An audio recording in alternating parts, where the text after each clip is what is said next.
أعوذ بالله من الشيطان الرجيم.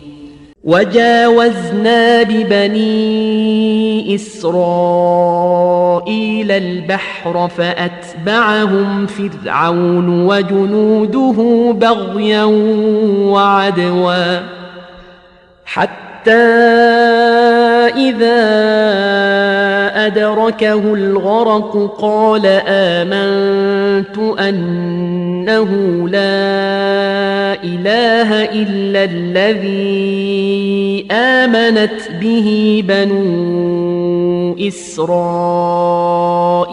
وأنا من المسلمين.